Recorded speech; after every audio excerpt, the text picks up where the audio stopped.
Hi everyone, thank you for being here right before Diwali. It's a hectic time. As we know, flights are getting delayed. Traffic is holding up, but we're all here. Thank you so much. And today is also Sharad Purnima, so the onset of winter, Delhi winter.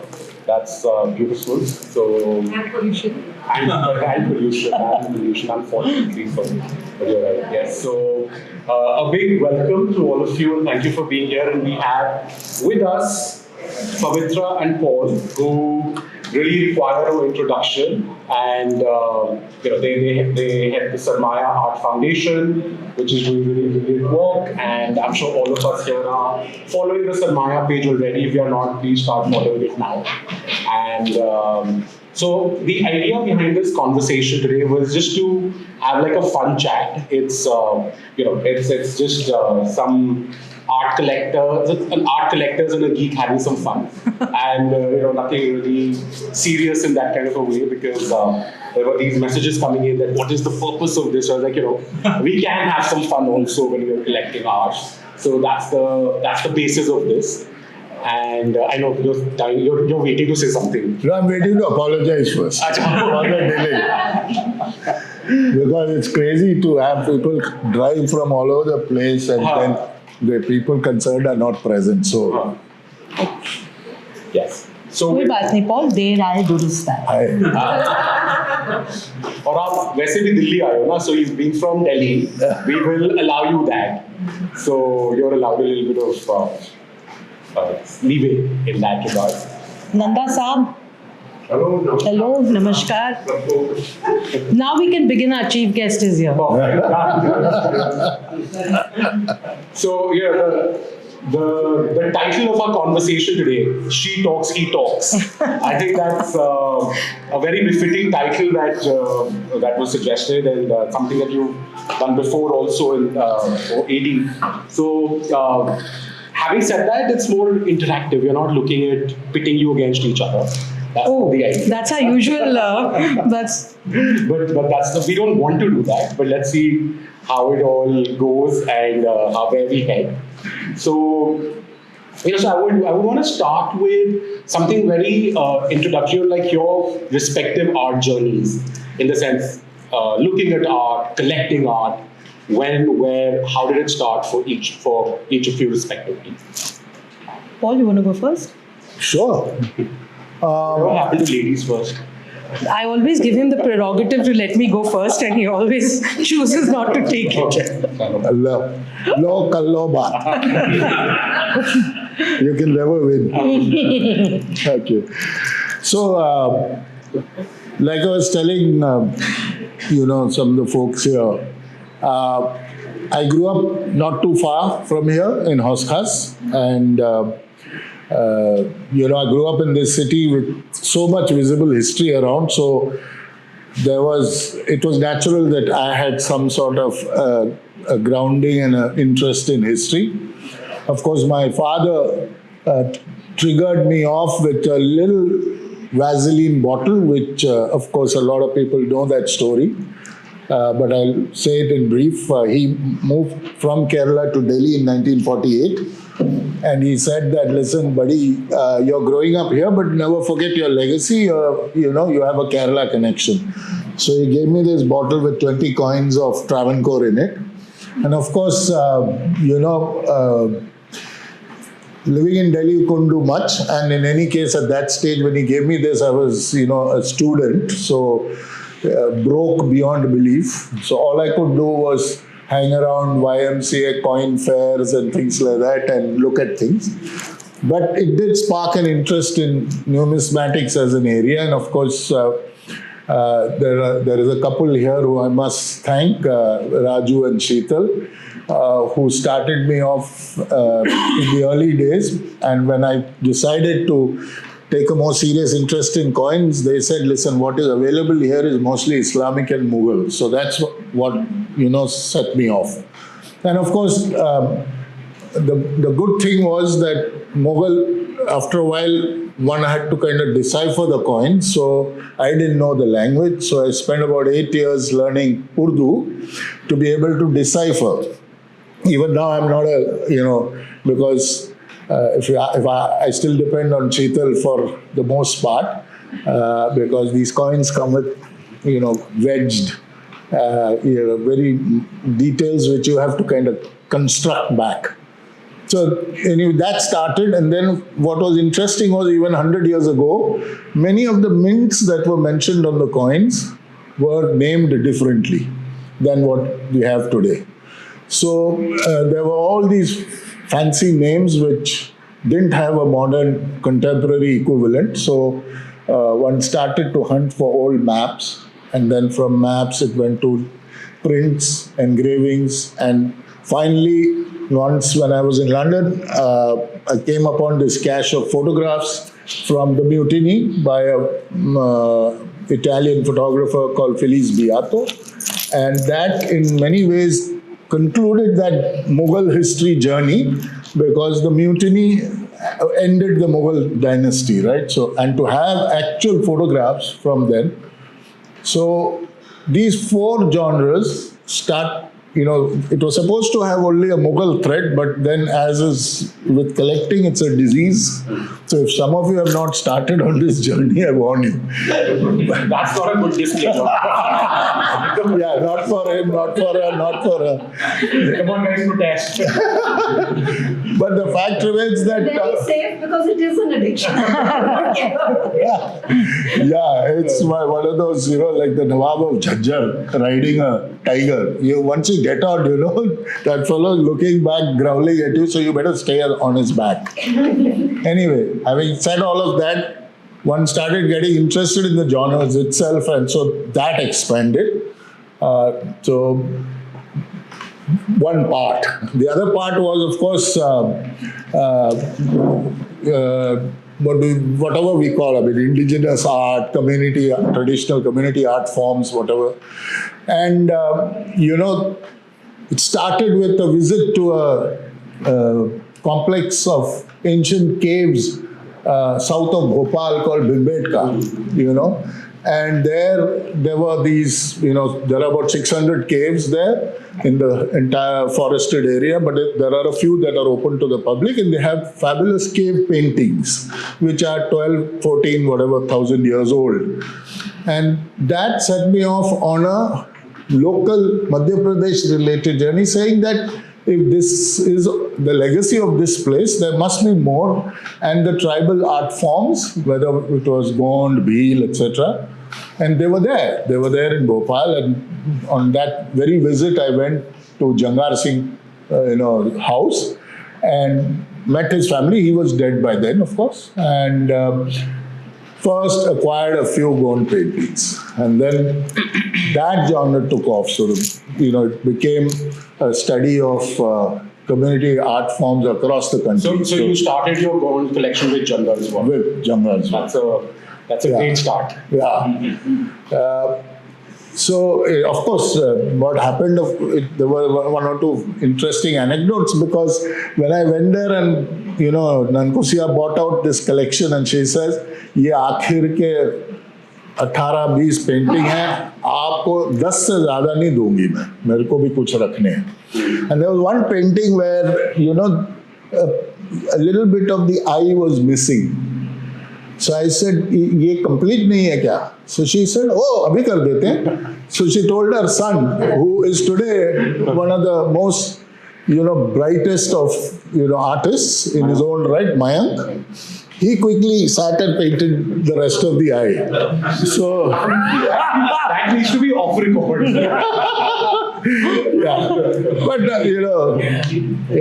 that's if they were. I figured that if they were shady and crooks, they would never do that in front of me, right? The fact that they just did it right there.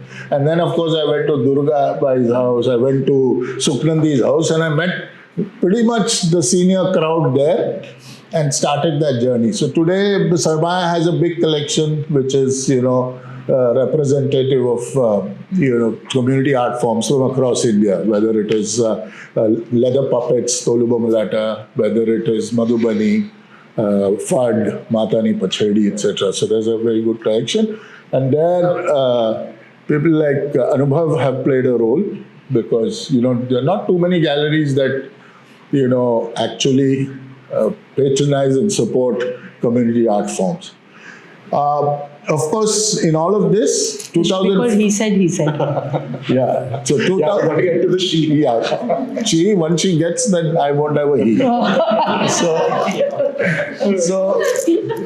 we met in 2017, my wife Tina passed away in 2014, then we met in 2017. And I must say that this joint journey got the most fabulous of boosts, because if I'm grounded in history, she's grounded in aesthetics. So, she had a very good eye. She had specific tastes, and I'll leave her to talk about all of that. But then we started this collective journey, and we'll get to that, and what that collective journey involved. From She. Yeah, she. So from insights into your coins, tribal art, of course, your collection, the Sarmaya collection, has a whole purview, like it goes across centuries, and it's so I would love to know about from tribal art to good earth. I mean, I think I was fortunate enough to grow up in a home with art. My grandfather was a very good friend of Jahangir Nicholson. He lived in Bombay in the 60s and the 70s. I didn't. I grew up in Bangalore, between Madras and Bangalore. But I had the privilege of growing up in a home where there was art. In fact, in my grandparents' bedroom to this day, my grandmother is 103, and across from her bed is a beautiful Ara nude. It's a charcoal and indigo nude. So, I grew up with some sort of understanding in a very minor way of, contemporary art. And my mother is a Hindustani classical music vocalist. She composes, she teaches, she sings. So I think Paul is right when he says that, I grew up in that atmosphere of learning dance at Kalakshetra with Leela Sampson. My aunts used to design saris for Sundari silks. So I grew up in that atmosphere. So I suppose I absorbed it in a very natural way, and didn't even really think about what art I liked or I didn't like till I went to college in America and took a famous class called Art 100. Okay. And anyone who studied sort of art history, will know what. Where was this? This was at Smith College, which is a small liberal arts women's college in Western Massachusetts. And in those days, every painting was on a glass slide. So you had to put it under the microscope and examine the painting. And the course was over a year. And literally what you did was you memorized thousands of paintings, and then I had the privilege of spending a year in Rome. I worked at the Gallery Borghese, restoring artworks, and that was my first introduction to Renaissance art. I saw the work of people like Caravaggio, and I was struck by the beauty of portraiture. I've always loved portraiture. But it was only when I came to India and, through a series of coincidences, ended up meeting Anita Lal. And that was a 25-year journey in my life. And both Anita and Vikram Lal were early collectors, particularly of artists like Manisha Gera, and I saw a lot of that when I was very young. And I think that's when I started to look at the miniature form. And I tend to intellectualize everything. My way of processing the world is to read and understand. And so, of course, Goswamiji's book was like the Bible. Then I started to look at the paintings of Lensok. And I was also creating myself. I was creating design for Good Earth. And the two journeys became sort of symbiotic, because I was reading and learning, but I was also applying in my own work. And I think that's a very unique and lovely position to be in. So many of my early designs that you see at Good Earth have the flatness of miniature paintings, So it was that I was learning, but I was also adapting in a different medium. I think Good Earth started about that time. Yes, Good Earth started in January of 1996. And I was a young kid. I was 27, and that was the first exposure. And then over the years, my method has always been that I'm fascinated by an artist, and I usually follow their work for some time before I buy a piece, because for me, understanding sort of what the work is all about, how they're evolving, we keep joking about it because Paul always says he's intuitive and he chooses what he likes, and I suppose I do too, but I'm slow. I take my time. What was the first artwork that you got? Oddly enough, the first painting I acquired is by the same artist. Paul acquired his first painting was also by the same artist, Badri Narayan. And I have a beautiful Badri which still hangs on my wall. It's called the Mermaid. It's a really beautiful work. That was the very first painting I got from Sakshi in Chennai. I think it was all of 800 rupees, or I'm sure yours was something similar. Mine was a black hatchwork this size, and it was 500 rupees. Yeah. Because that's, in those days, was 1/3 of my salary. So and part of the excitement is also following the trail. I remember dropping my kids off at school in Bombay and finding a flyer on the ground, a poster on the ground, and loving it. And it was Dhruvi Acharya's solo show. She had just been rejected. She'd gone to Shireen Gandhi at Kimol, and Shireen had said, "No, I don't think I want to represent you." So Dhruvi had done her own show at Jahangir. And so I sort of saw this flyer, went and acquired two beautiful little works from, Dhruvi's first show. And I like Paul, I think there's some amazing anecdotes. I was a young mother. I just moved to Bombay, and I used to save money from the house money, to take the bus from Worli Seaface to Jahangir Art Gallery to just go and look at paintings with my son Madhav, who was 8 months old. He's turning 28 now. And I remember walking into a show by an artist called Rajshri Thakkar. And there was this stunning work, and I said, how much is it? And she said 20,000, and it's also sold. And I was so relieved because 20,000 was, just so it's like out of reach. So yeah, it's like absolutely.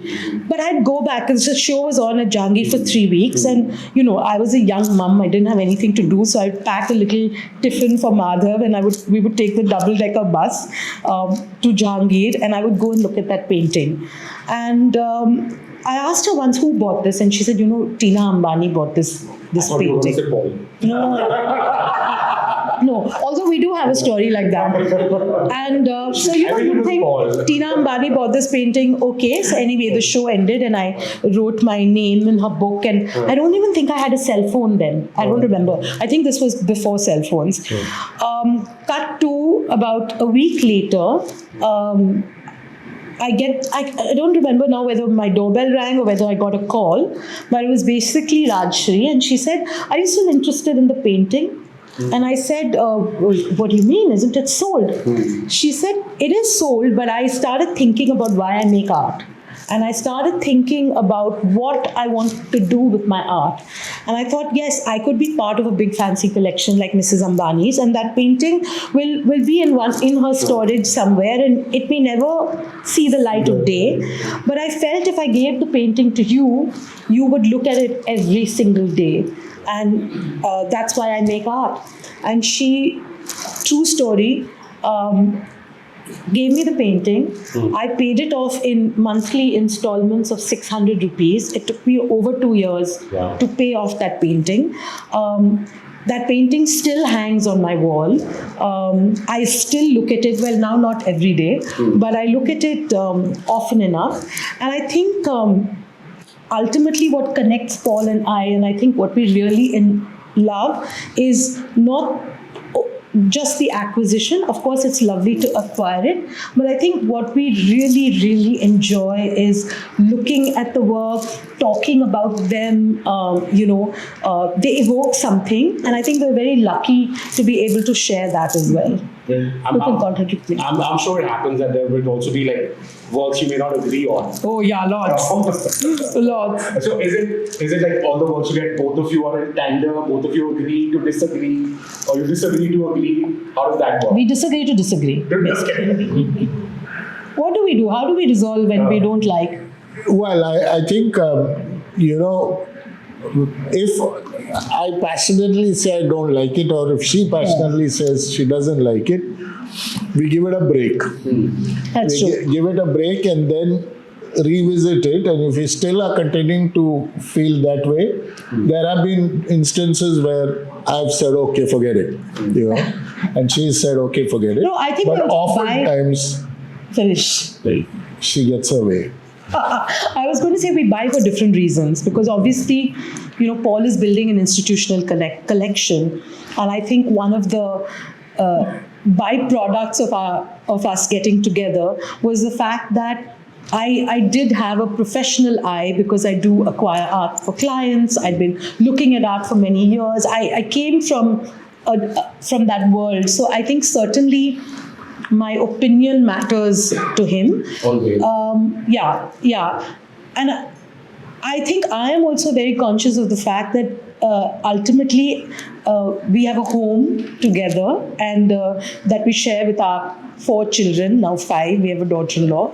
And for me, that is the center of our world and our life. So if it's something that Paul doesn't like, then it really doesn't have place in our personal world. So I think what's happened is sort of naturally, there are things that we collect institutionally. There are paintings that make sense because contextually they're related to other things in the collection. For example, Paul has done a very successful collaboration with Manish Soni on the Isa Nama. And obviously there are other works that we see that resonate or tell a story. But I think the works that we have in our home, the paintings that are in our home, I would say are things that we either both love, or often, I must say, is something that he has indulged me with.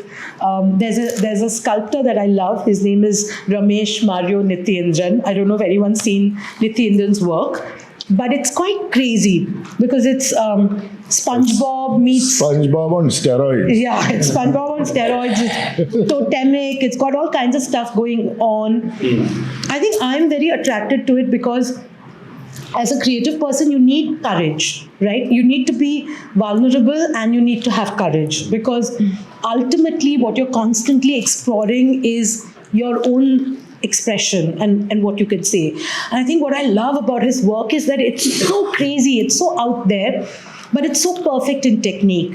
So I love that he's poured perfection into something that somebody else may look at and find ridiculous. But for him, that process of making something perfect and saying what he feels, I love. I think when I explained that to him, he did understand, and we got that. So do you guys also have like hidden works from each other?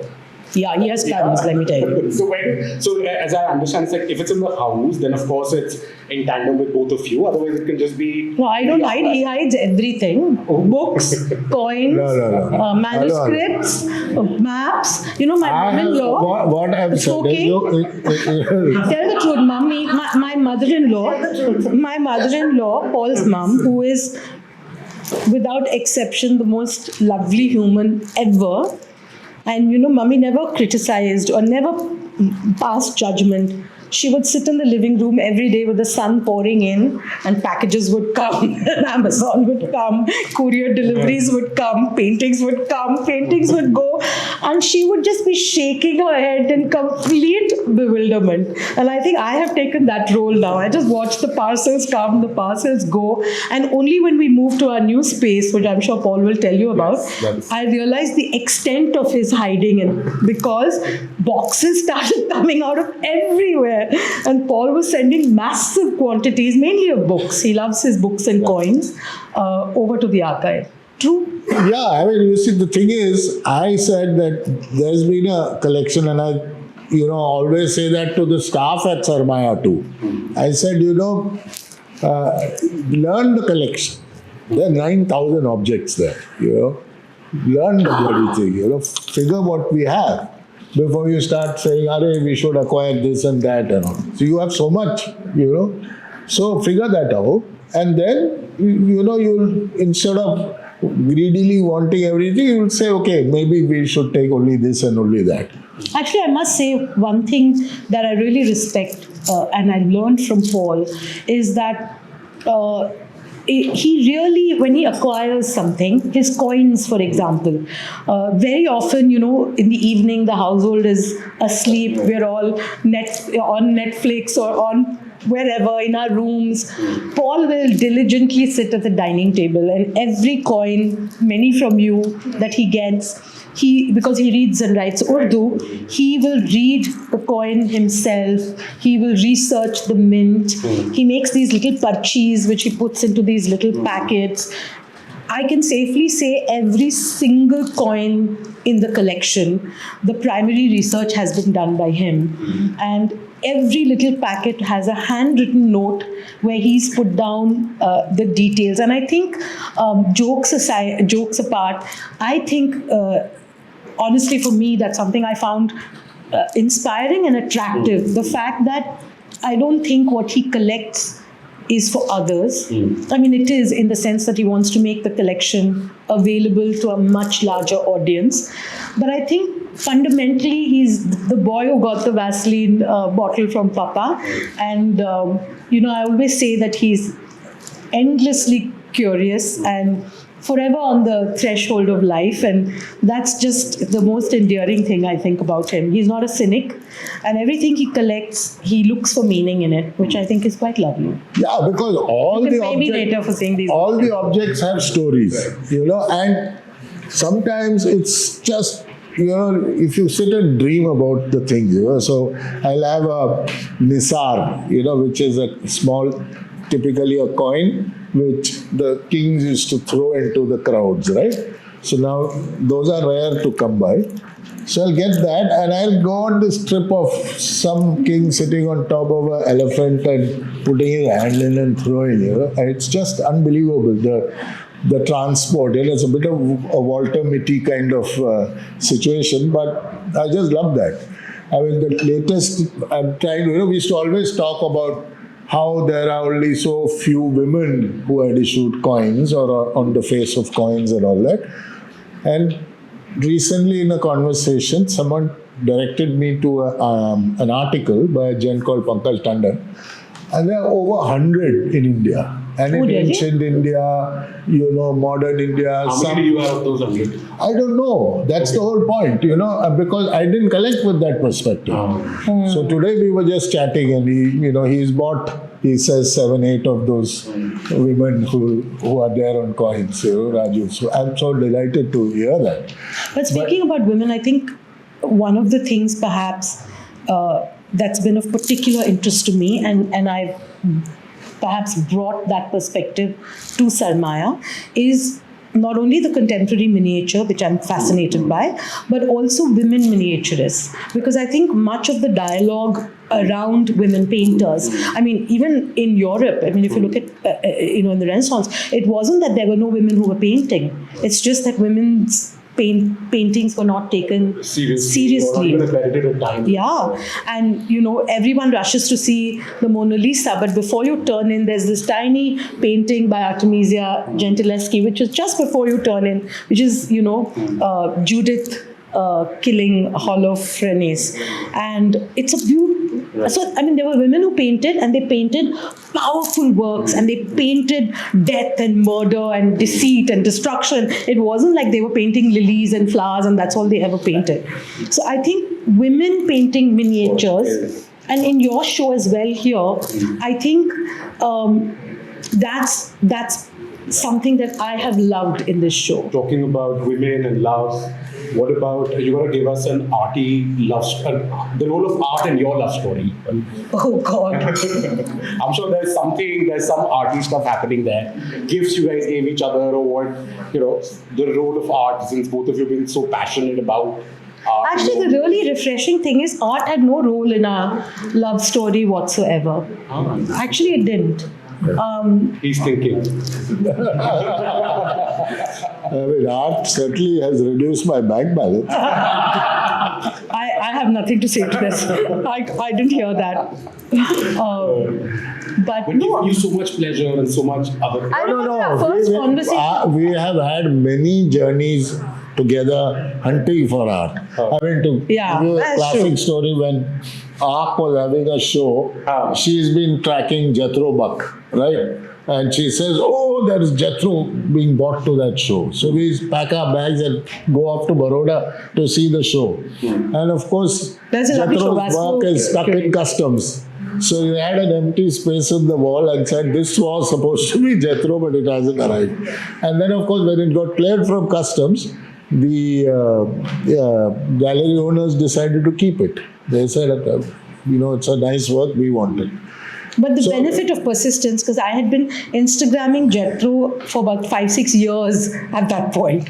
And when I told him that, we went all the way, and I think this is the lovely thing about artists, right? Because at the end of the day, artists paint because they want people to appreciate their work, In fact, I want to add to that when we got Jethro's work for the show, even before the work arrived, he shared the image with me and he said that, please make sure that Pavitra and Paul see this before anyone else.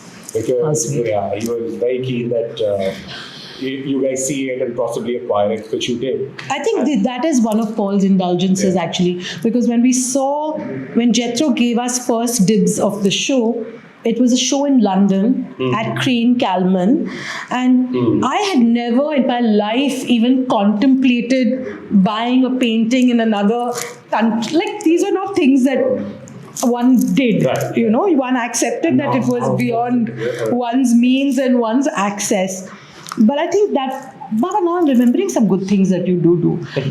He was very indulgent and he actually said, listen, you love it, you want it, let's figure it out. Yeah. And Jethro was very sweet. He gave us first dibs at the show and we bought this beautiful work from him called Wild Things, which hangs in our home, which we do look at every day. So in the morning when we have our tea and coffee, that's the first thing we see every day in the morning. And as it happens, I feel the painting in so many ways. I also believe all art is political, and I believe that all of us are political beings and we just express it in different ways. But Wild Things is really Jethro's politics and Paul's politics as well, which is about sustainability, about the natural world, about worlds colliding and creating. So it's ironic that it was an artist I chased and a painting I loved.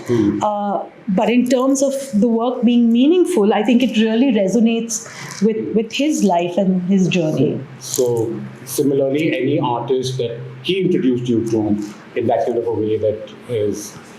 Oh, he's introduced me to many things. I mean, I didn't know anything about coins, for example. I knew nothing. I'd always loved Noor Jahan, and many of my Good Earth designs were inspired by stories of Jahangir and Noor Jahan. I have a design called Sarai, which is their journey to Kashmir in the summer, and that was the inspiration.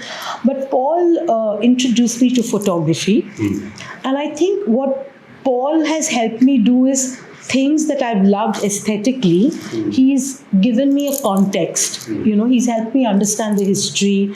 He's a brilliant storyteller, as was Papa. I think Paul, I remember Papa at 92 could recite the dates of the 100 Years' War and who fought whom and what happened. And I think Paul has inherited that.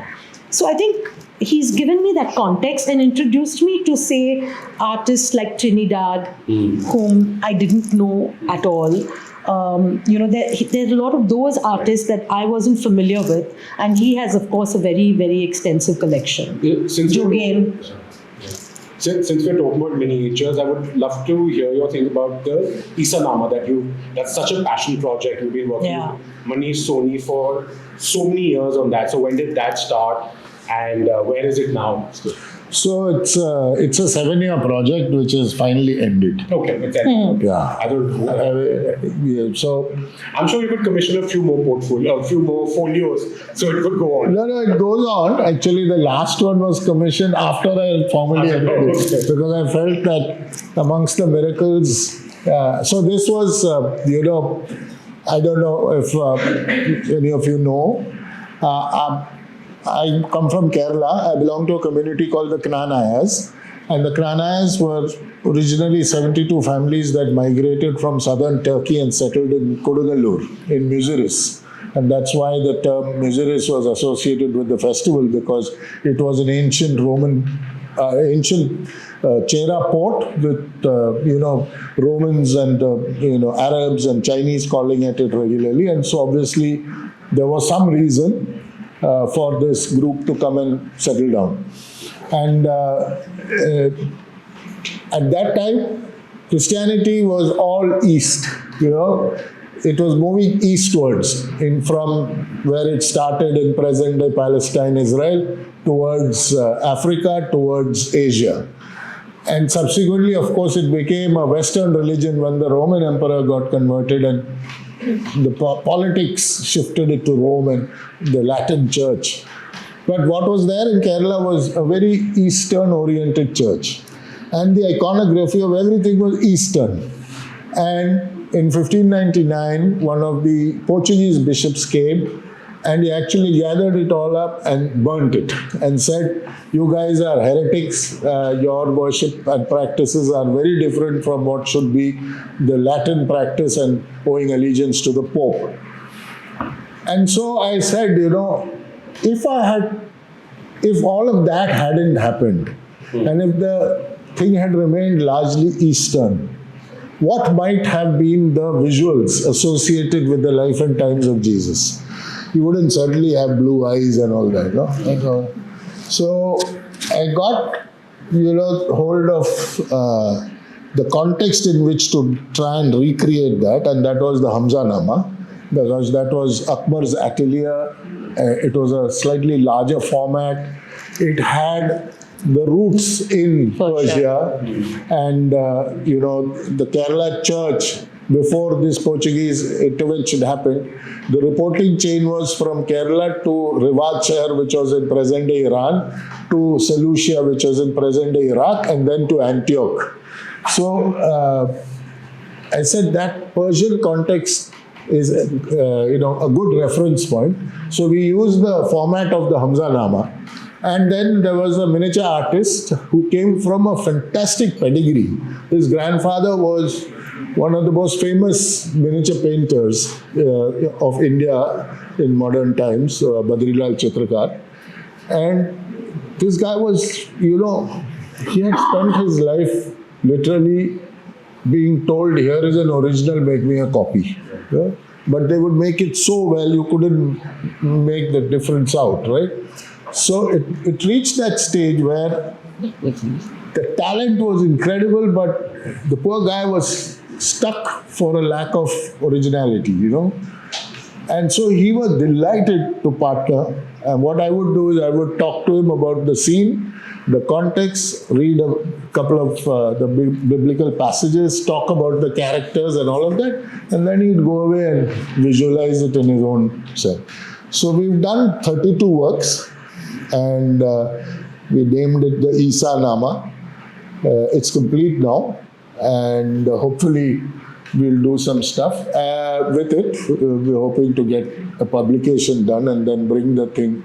A part of it was taken by Ranjit Hoskote and showcased in Serendipity a few years ago, but the set is now complete. So it's entirely in the miniature tradition. So, you know, I mean, I still get very confused trying to figure out what exactly the miniature tradition is.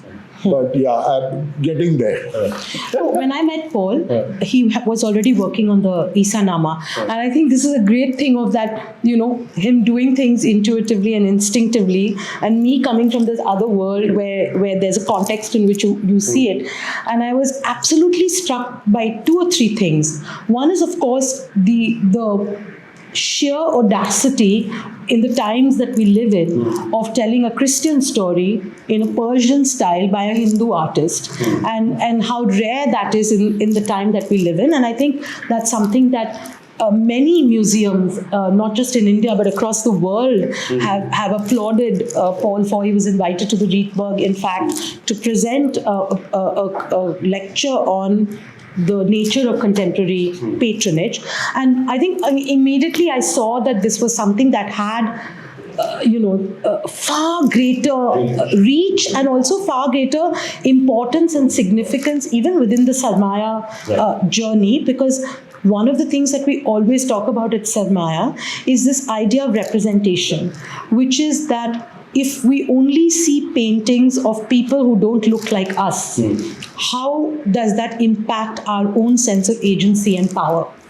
And if you actually then create images that are in a narrative that we understand as our own, of people who are like us. If every time I see Christ, he's blonde hair, blonde hair and blue eyed, then the people who follow them are also then alien to us, right? And as if they've been on this subcontinent for 2,000 years, or how much longer before they become Indian?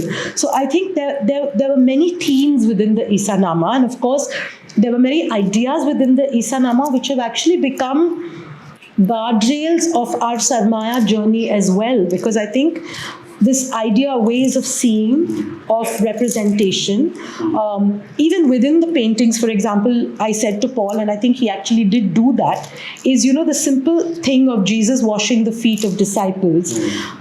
You paint the disciples as women. I mean, these are ways in which sort of 21st century ideas of equality can be coded into stories that we've known for eternity. So I think the Isanama is something that Paul actually takes very lightly, like all things. He doesn't, he did it from his heart, which I think is lovely. But it's found a much bigger voice, a much bigger platform. And we really, really hope that we can bring Isanama to a global audience in absolutely the best possible way. So, from Isanama to contemporary miniatures. So, talking about contemporary miniatures, who are some of the artists that you like to work with, or whose works you follow, acquire, or look at for the collection, for your own collection, and for the Sarmaya collection? Jethro has been a long-standing favorite. We love the work of Gopa Trivedi. She's someone who we've collected. I think. I find the premise of this show very, very interesting. And I think, much credit to Khushbu and you, because I think this idea of what does the miniature mean in a much more global diaspora is a very interesting thing. Paul said, I'm not even sure what we call a miniature. And of course, we know that this word miniature is actually a Western imposition. These paintings were small because they were never meant to go on the wall. They were passed around and you had conversation and dialogue, as is the style in our culture to do anything. And so the word miniature actually comes from the salon paintings of the 18th century, which were actual miniatures, and that idea kind of translated here. But I think... So we are talking about this show, which was some of the works that you were like, this is a work we have to have. Lots. But also, you're the artists who really struck out, whose works really struck out. I think one buys works for different reasons, right? I love Vinita Sharmaji's paintings. I have 4 boys, and she paints a beautiful painting of a grandmother with her imagined granddaughters, and that struck me at such a personal level. So there are paintings that you connect to which are deeply personal. There are other paintings that are just sheer talent and skill and composition. So I think for me it's a mix of both. Paul, I don't know what... No, I think, let's start with Jethro. I mean, the work is absolutely beautiful, even without having to deconstruct and explain. I think the color palette is fabulous, the characterization is fabulous, the placement of the moon, the indigo and teal colors is just appealing just to see it the way it is. I like, a lot of the other works here are, great. I mean, Annalie Solis's work is great. Yasmin Hayat's work is lovely. The detailing, the colors, the palette, the stories, and very interesting. One of the things that I try and do, and we both try and do, is to actually build a relationship with the artist. We don't want to kind of short-circuit gallery owners. We realize that that's a structure that is beneficial all around. Thank you. Because no, it's serious. Because I buy 2 paintings and go. Then what does the painter do, and what does the gallery owner do? I'll I'd rather build the bridge with the gallery owners and the artists. But the relationship with the artist is more about understanding what are they doing, what informs their practice, why are they making the shifts that they have made, all of that. So, if you look at our miniature collection now, it's quite extensive. It's quite extensive, and it's extensive across a variety of artists. Here itself, we've acquired now 6 or 7 artists from this show. Right. So I think we've just been talking to Bhavna about her impending show. Gopa's solo that's coming up. Yeah. I think, as Khushbu says so beautifully in her curatorial note, and I hope everyone will take a chance to, take a moment to read it. In fact, I loved it so much, Khushbu, I asked Anubhav to send it to me because I wanted to hold on to it. Because I think what you say so beautifully. Where's Khushbu? Khushbu, right, Over there. the creator of the show, so after our conversation, we'll be around. Absolutely. Also, we have Gargi with us, who is also an artist who is participating in the show. Her works are right there. Gargi, sir. I think what Khushbu says so succinctly, and which isn't often said, is that when you say the miniature tradition has influences across China, it has influences from the East, it has influences from Persia, it actually encapsulates an entire universe of ideas. It's layered in a multiplicity of ways. So you could actually look at a Chinese scroll painting and find a cloud in that pops up in, let's say, Aisha Gamiat's work. And contextually, it's absolutely right, because these were paintings that traveled. These were paintings that were also very often historical records. And what happened is they were traded in courts all along the Silk Road. So the legacy of the miniature painting extends far beyond. And of course, the very, very ridiculous and sort of minute idea that this is in some way Islamic, which is absolute bullshit. Because the fact is that the miniature painting encapsulates a much larger world and a much greater sense, not just of ideas or motifs, but also materials, of techniques. And I think, Khushbu, your note is so beautiful, and I asked for it because I wanted to share it actually with my team as well. And I think the contemporary miniature becomes important because it goes back to looking at the miniature in a global world and not in this very narrow sense that we think of it. Mariam Banyasadi's work, which is structured so much like a folio from any one of the classic, the Padshah-nama, whatever, talks about COVID. It talks about playing cricket with security outside. And so in a sense, what contemporary artists are doing is going back to traditional ways of storytelling. It's also documentation. It's documentation. Like I said, it's political. The very fact that you have women painting and telling some of these stories. I mean, Aisha, for example, paints Qurans. Right. And it was an amazing thing to know this. She's an illumination illumination specialist. So I think that what I loved about this show, and absolute full credit to Khushbu and you, and I think what made Paul and I travel from Bombay twice and sit in 3 hours of traffic is the very fact that this show, I think, is a fabulous new direction. It takes off in some ways from where Vasco left off, when he was sort of trying to show what the Indian diaspora of contemporary artists were, their dialogue with old miniatures, his show at ARC, which was, I think, 2018 or something. But I love, Khushbu, the ambition of the show. I mean, I think Gargi's work, I love, because it again, is in dialogue with miniatures, so it can sit on the edge of so many traditions, which is what I think is super exciting. Okay, I'm off my soapbox. I guess it's also, the assimilation. Right. Yeah. So to say that this is boxed here and that is boxed there. For example, if you look at the Hamza-nama, the devil is represented in many ways by a dragon.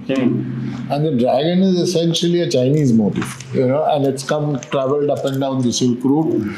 Whether it is traveled the northern Silk Route or whether it's traveled through the Indian version of it through Ladakh and then into Tibet and China. So there are many things that have been picked up. If you look at, that's one of the things she has taught me about, say, carpets, the Yarkhandi carpet, which is done in the Ladakh area mainly. It's a combination of Islam, it's a combination of Hindu, it's a combination of Tibetan, Chinese, everything. So I think what has happened is that over the years, and that's the wonderful thing about, juxtaposing history with some of this, because you realize that, there is so much stuff that has been taken back and forth, in the construction of anything, whether it is printing, writing, painting, everything is a combination of things. I'm working on this big project, and Max Modesti, who is an Italian who lives and works in India, we'd keep having conversations, and Max would keep telling me, we'd talk about craft and things, and he would say, Pavitra, I don't want history. I want design. What you do should be about design. I don't want any history. And we started thinking about it. My design team is here, Tanish and Maithili, and they are the real stars behind everything that we do. And we kept talking about this. We kept saying, why are we so caught up in history? What is he telling us that we don't know? And we were in Srinagar, and we were actually walking in the morning with Zoya Khan, who's a contemporary architect. If you go to Srinagar, please call Zoya, and she'll walk you through many parts of history and culture. And we were by the banks of the Jhelum, and we saw shawls that had been woven and taken off the loom were being washed in the river. And what we understood in that moment is that the pashmina is a pashmina because it's washed in the Jhelum. If you wash it in the Sabarmati or the Krishna or the Godavari, it will never be a pashmina because it's the minerals and it's what is in the soil of Kashmir that makes the pashmina what it is. The Matani Pachedi. Yeah, exactly. Absolutely. Exactly. Even though the Sabarmati may be polluted and all of that, but they still... And and that's when we had this aha moment, and we said, what? Textiles are our history books. Yeah. Art is where our culture resides. Music and dance is how we tell our stories. Right. And in some ways, if we want to retain culture, we have to retain food traditions, we have to retain language, we have to retain music, we have to retain ancestral memory, because those are the markers of an oral culture. And that's when it struck us that for us, that Western distinction that this is design, this is art, this is history, this is politics, just does not exist. And I think that's the beauty of the world that we live in, and that's the privilege of being born in this amazing country with its 3,000 years of culture and history and design and all of it together. Not too long ago, there was a beautiful show at the Met on Armenia. Yeah. And we were there and we went and saw the show, and I used saw this, kalamkari work there. I said, what the hell? And it was entirely Christian, And then I saw something which Jyotindra Jain had, actually commissioned some of the artists in Kalasti and Hyderabad to do. And it was also Christian theme.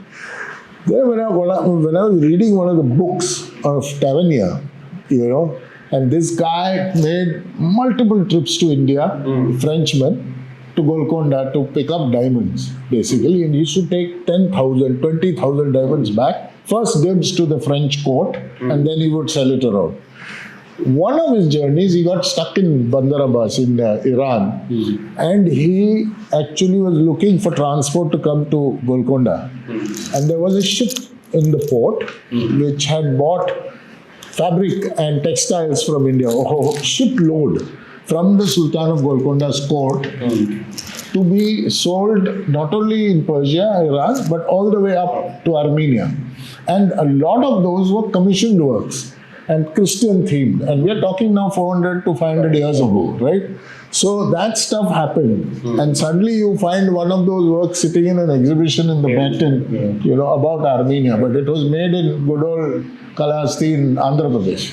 But I have great hope. Our son Sahil is a chef, Right. and lives and works in New York, and is a good South Bombay boy. But created a dish and put it on a menu at this restaurant. And the memory he evoked is the memory of his mother's cooking. And Tina used to make this appam and stew for Paul and the boys every Sunday. And I think it's incredible that his talent and technique and skill actually just brought his instinctive memories, which is 3,000 years of culture. That's what we carry in our DNA, in our blood. And it gives me great hope, because I believe, like the young people in my team as well, who have every single influence, the painters who painted here in this room, who live all over the globe. I think what is incredible is that when they create, they go back to that essence of creation that comes from an authentic memory and a place that we call home. And I think as more and more Indians are displaced, as parents, we pay a very high price for our children to have global citizenship, right? They live across the world from us. And I think as more and more Indians are displaced, and as more and more of us live outside of India, our definition of what it means to be Indian will ultimately come down to art, to culture, to music, and to the ways in which we express ourselves powerfully all over the world. And that's why I feel a show like this by a young curator and a young gallerist is, relative to us, I think bravo and congratulations. And I think we were happy to absolutely get behind it. And because I think that more power to you, and may your voice be louder and louder. And I think these are the voices that are going to change the way we even think of ourselves. And so it's not just nation building or collection building, it's culture building, and I think that, I'm super impressed. Thank you so much for... But it's also interesting that a lot of these painters are actually so international, Right. Yeah. So there is someone from the UK, Right. someone from Trinidad and Tobago, I think she's from Trinidad, Tobago, lives in Spain, Yeah, lives in Spain. Yasmin, Syrian American, Yeah. so all of them, Jethro, Yeah. he's, British. Right. So, Would it be okay to ask Khushbu a question, if you don't mind? yes. Khushbu, how did you choose these artists? And why this choice of these artists? I would love to know. Yes, this is something I'm deeply interested in and passionate about as a subject. And I have been following not only traditional artworks, but also contemporary for a long while, I'll say. And I feel putting it in today's context, so to speak, I think, and as part of the curatorial project too, I didn't want to limit it to geography, because it isn't. And it never was at the same time. So keeping that in mind, and again, like I said, it's been a very long process. In fact, there are some artists I've been following since high school days, and I'm a big fan of some of those. And I, particularly wanted to look into not only geography, whether that's from the Asian context, of course, that's where much of the root comes from, and especially Persia too. But I was very interested in seeing how there was sort of a subverting of this very art form, in the sense that the patronage of sort of the Western aesthetic that sort of decided what our, artistic culture would be, and it was prevailed for a very long time, sort of started reversing the sense, and we speak of Jethro, but for that instance, or any other artist there sitting in the West. And I was very interested in bringing those aspects and how they see miniatures at, how did they get inspired. And I think there's such dichotomy around the subject, and seeing somebody who's part Syrian, part British, which is Yasmin Hyatt's work, and how does culture assimilate like a melting pot, which miniature has become now. So I think it was also sort of deliberate to look into different geographies, but also not limiting just to geography, but also culture is covered in that. So Aisha, for instance, comes from a lineage not only that is from the Middle East, but also India, surprisingly when I learned, and also Africa. So like what sort of a story and what sort of a narrative does that build? And I think it's a lot about narrative and dialogues and the voices that these works carry and the personal voice and stories that these works carry that I was really interested in, sort of assimilating it together. And of course, traditional works had to be part of it, which we, for some reason, tend to sort of overlook, I believe, as part of a contemporary context, which I think is, we can't deny, cannot not see them as part of our, contemporary context, so to speak. But that is where the art work study began. And I think it's important to really celebrate the works of the masters and the traditional paintings, right, and preserve that. So yeah, like I said, I mean, the idea was when I look at miniatures, what do I see? And I wanted to sort of look into all the length and breadths possibly, geographically speaking, academically speaking, culturally speaking, and even subject-wise for that matter. There's so many different subjects through everybody's personal story. So I think, that is how I think. A last question before we... One response to what Khushbu just said, and I think the thing is that the constant combination and juxtaposition of tradition and contemporary will continue. I mean, we face it all the time. For example, in a lot of what we call quote unquote indigenous, however talented, they'll say Gond art. Now today, for example, Mayank, to my mind, is an individual it's something special about him that he draws on his ancestral wisdom and memory to present his contemporary thought. So a lot of these folks are also doing pretty much that. They're showcasing their today's thinking in a context which has some of the traditions built in.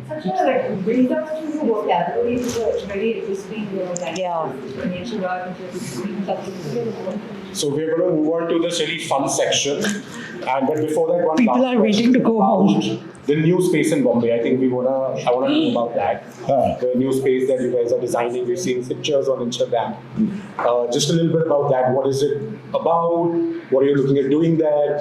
So we can all come up with ideas also. Yeah. So I think little rewind on that. When I started way back, thinking of an institutional, space of some kind for Sarmaya, we were looking in Bangalore near Nandi Hills, and I spent 2 years trying to figure out a place. Didn't happen there, and I was living in Mumbai. So we said, okay, we'll do a different model, and the model will essentially be physical archive with folks working there, but doing extensive programming outside of the archive and occasionally in the archive.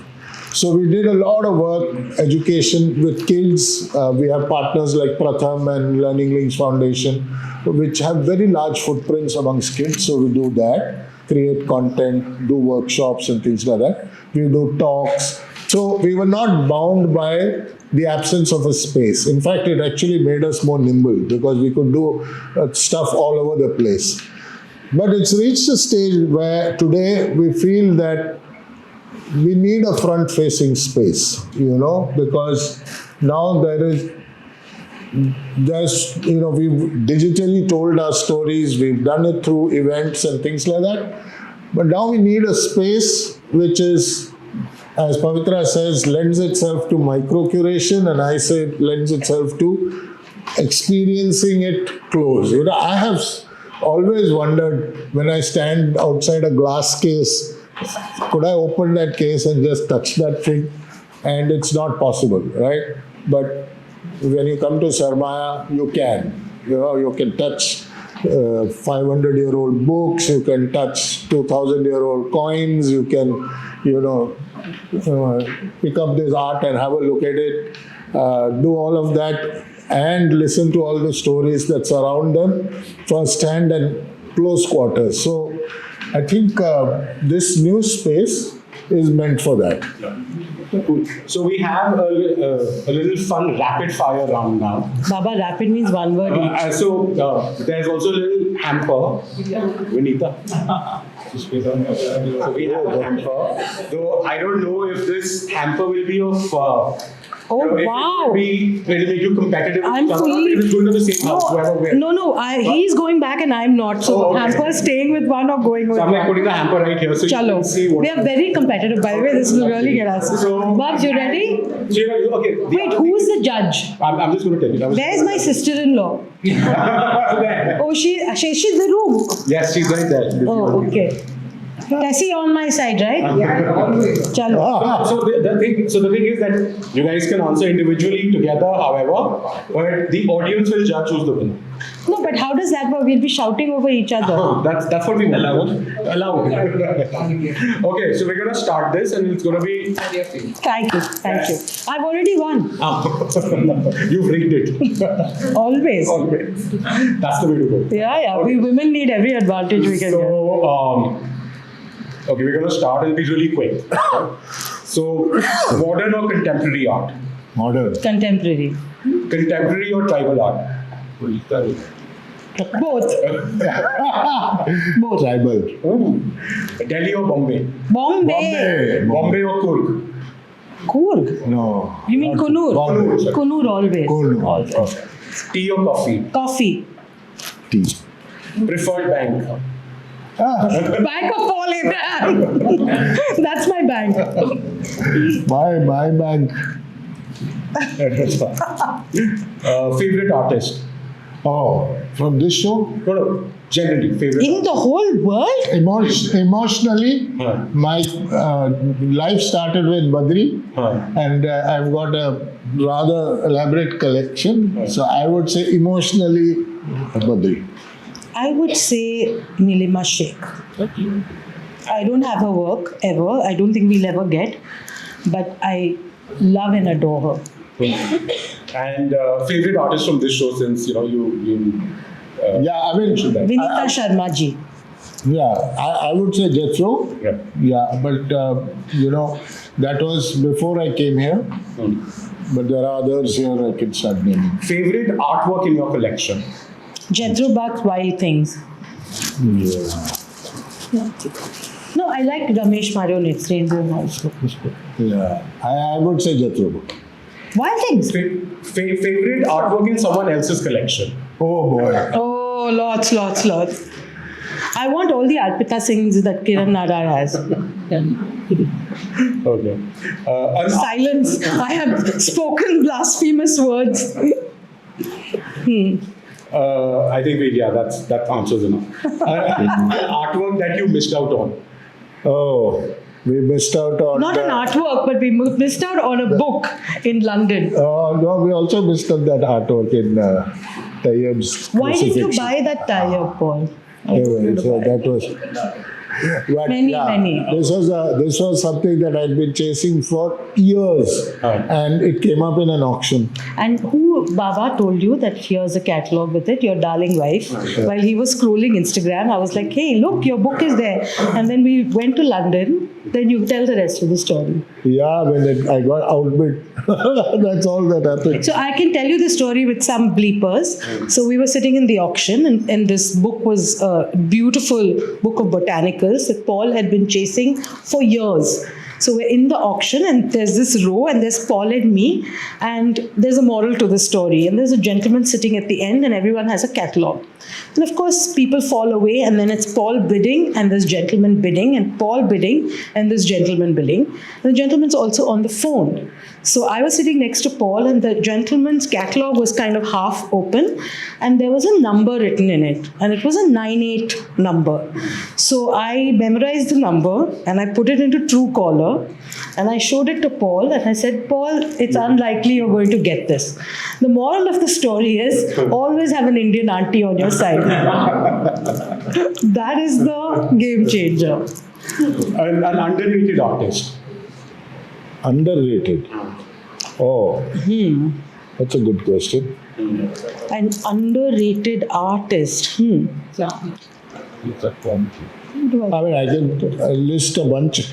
For example, in the Gond tradition, so there's a whole bunch. I mean, our man who's been chasing for recommendation, like Ram Singh Urveti, I think is deeply underrated. I would say V. Ramesh. I think he's one of the finest artists in the country, and I feel, his work is not everyone sees it, and I would say V. Ramesh. Favorite museum? The Met. The Met. For her, it's MET.